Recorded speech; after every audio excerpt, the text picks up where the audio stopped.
वाह वाह करेंगे इंशाअल्लाह इंशाअल्लाह। अरे अली साथ ये किन फिजूल कामों में लग गए हो तुम लोग? आ जाओ, आज एक क्रिकेट का जबरदस्त मुकाबला हो जाए। नहीं दानियाल, आज से 14 अगस्त तक हम खेलने नहीं आएंगे, बल्कि रोजाना अपने घर और मोहल्ले को सजाएंगे। उफ, कितना मुश्किल काम है, तुम लोग बोर नहीं हो रहे?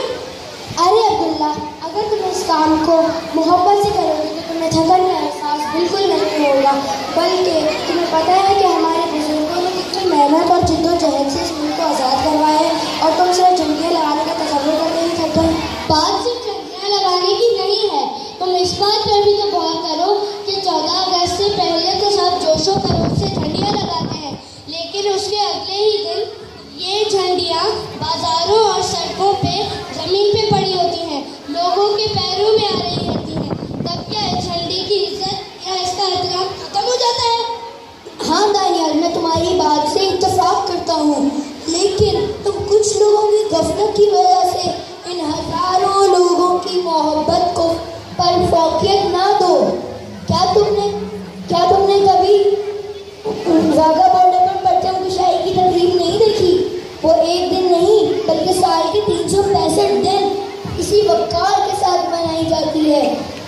हमारे बहादुर जवान फौजी अपने दुश्मनों की आंखों में आंखें डालकर उनको ये याद दिलाते हैं कि हम एक बहादुर कौम है और अगर हमसे टकराओगे तो पाश पाश हो जाओगे। और हमें एक दूसरे से छोटी छोटी बातों पे लड़ने की बजाय हम लोग एक दूसरे से साथ मिलकर इस मुल्क को सजा सकते हैं, ताकि हम पूरी दुनिया को दिखा सकें कि हम एक मुत्तहिद कौम हैं।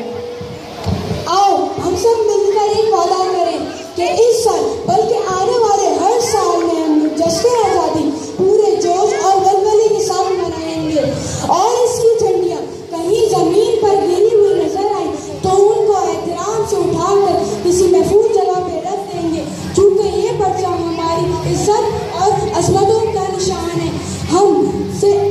हम लोग सिंधी, पंजाबी, पश्तो और बलोची को तफरीक मिटाकर सिर्फ एक पाकिस्तानी बनेंगे और दुनिया को दिखा देंगे कि हम एक हैं। पाकिस्तान जिंदाबाद। Well present.